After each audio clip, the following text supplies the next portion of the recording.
چونکہ بچھوڑے دا بھی تذکرہ ہوندا رہا ہے، میرا خیال ہے میں بھی ایک بڑی پرانی غزل لکھی ہے 58 دی ماشاءاللہ او دے وچ بھی تقریباً فراق دا ہی تذکرہ ہے جی او دا جی جی لیکن وشال دی 12 نو بیتی نہیں ہے فراق یار میں خوناب افشانی نہیں جاتی، فراق یار میں خوناب افشانی نہیں جاتی، ابھی تک ہم سے رسم چاک دامانی نہیں جاتی، تمہارا حسن کیوں آئینہ دار حسن فطرت ہے، تمہارا حسن کیوں آئینہ دار حسن فطرت ہے، ابھی تک دیدہ حیرا کی حیرانی نہیں جاتی، تمہارے ہجر میں ہم نے بہائے اشک کے دریا، کریں کیا ہم کے اشکوں کی یہ طغیانی نہیں جاتی، صدا ہم ان کی ہر ایک بات کی تعمیل کرتے ہیں، قابل غور ہے جی،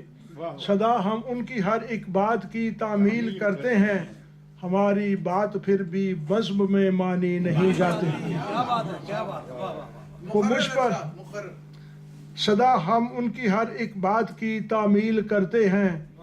ہماری بات پھر بھی بزم میں مانی نہیں جاتی، وہ مجھ پر ظلم ہی کرتے رہے ہمدم مگر اب تو خود اپنے جور پر ان کی پشیمانی نہیں جاتی،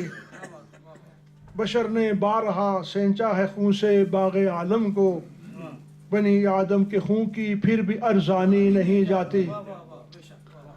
چھپائیں لاکھ بادل ماہ کے روئے منور کو، مگر ماہ درخشاں کی درخشانی نہیں جاتی، صدا بیماری دل کا کیا چارہ مگر پھر بھی ہمارے قلب محزوں کی پریشانی نہیں جاتی، بنا میں باغباں گلچیں جو تھے رخصت ہوئے لیکن بنا میں باغباں چلا گیا نا جی، اب تو الیکشن کا سلسلہ ہے نا، بنا میں باغباں گلچی جو تھے رخصت ہوئے لیکن عروسان چمن کی اب بھی ویرانی نہیں جاتی، انہیں کچھ بھی نہیں پرواہ تیرے سوزے جدائی کی، ہاں جی ہاں، انہیں کچھ بھی نہیں پرواہ تیرے سوزے جدائی کی، دل ناداں مگر تیری یہ نادانی نہیں جاتی،